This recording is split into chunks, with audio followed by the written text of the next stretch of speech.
चारों शंकराचार्य वहां पर नहीं जा रहे हैं। नमस्कार दोस्तों, नरेंद्र मोदी 22 जनवरी को अधूरे राम मंदिर का उद्घाटन करने जा रहे हैं। जिस देश में, जिस सनातन धर्म में खंडित मूर्ति तक मंदिर में नहीं रखी जाती है, जिस देश में, जिस धर्म में अधूरे बने घर में गृह प्रवेश तक नहीं होता है, वहां मोदी जी अधूरे अधबने मंदिर का उद्घाटन करने जा रहे हैं।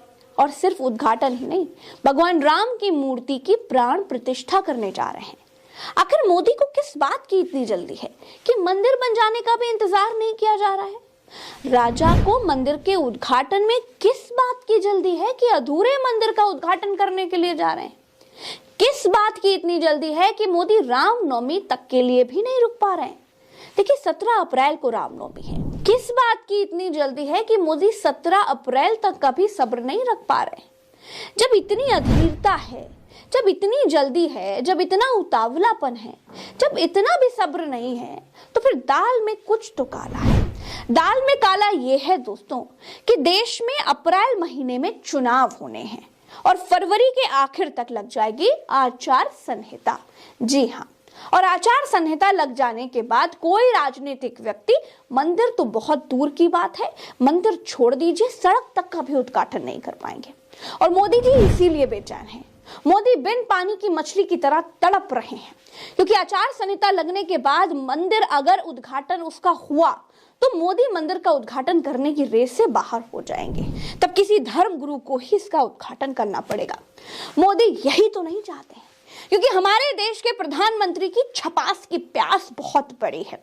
छपास से भी बड़ी साजिश मंदिर का पॉलिटिकल लाभ लेने की है, और इसीलिए मोदी ने सारे शंकराचार्यों को, सारे धर्म गुरुओं को किनारे करके मंदिर की प्राण प्रतिष्ठा के लिए खुद को चुन लिया है।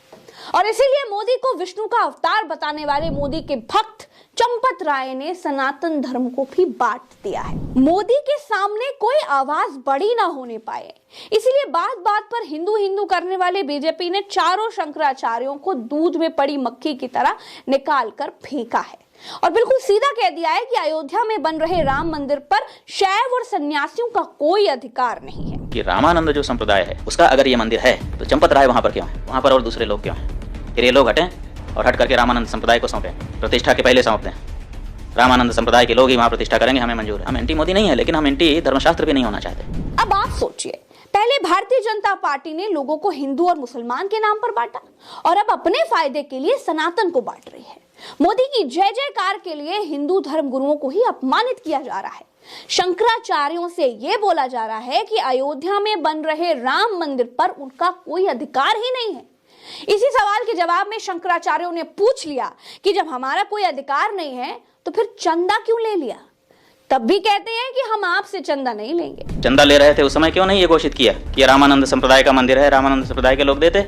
उस समय तो आपने पूरे देश के सनातन धर्मियों से लिया, उस समय हम लोगों से भी चंदा लिया। जब शंकराचार्य जी का मंदिर नहीं है तो शंकराचार्य से चंदा क्यों स्वीकार किया आपने? मोदी को इसी बात की जल्दी है कि अधूरे मंदिर में भगवान राम की प्राण प्रतिष्ठा करने जा रहे हैं। पूर्व, पश्चिम, उत्तर, दक्षिण देश के चारों शंकराचार्य राम मंदिर उद्घाटन का विरोध कर रहे हैं। गोवर्धन पीठ के मतलब पूर्वी भारत के शंकराचार्य स्वामी निश्चलानंद कहते हैं कि मोदी राम मंदिर का उद्घाटन करेंगे, प्राण प्रतिष्ठा करेंगे, तो क्या मैं वहां पर ताली बजाऊंगा? जोशी मठ से उत्तर भारत के शंकराचार्य अविमुक्तेश्वरानंद कहते हैं कि अगर राम मंदिर से हमें दूर रखा जा रहा है तो फिर हमसे चंदा क्यों लिया गया?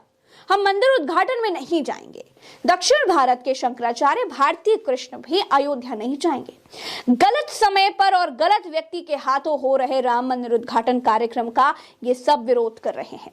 पश्चिम भारत से भी द्वारका पीठ के शंकराचार्य सदानंद महाराज भी मोदी के हाथों होने जा रहे राम मंदिर के उद्घाटन का बहिष्कार कर रहे हैं। तो कुल मिलाकर दोस्तों, चारों शंकराचार्य राम मंदिर का गलत समय पर और गलत व्यक्ति के हाथों उद्घाटन होने का विरोध कर रहे हैं, लेकिन मोदी को इससे कोई फर्क नहीं पड़ता।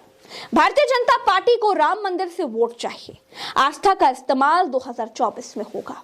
पूछने वाले पूछ रहे हैं कि देश के शंकराचार्य बड़े हैं या मोदी बड़े हैं? चलते हैं। नमस्कार।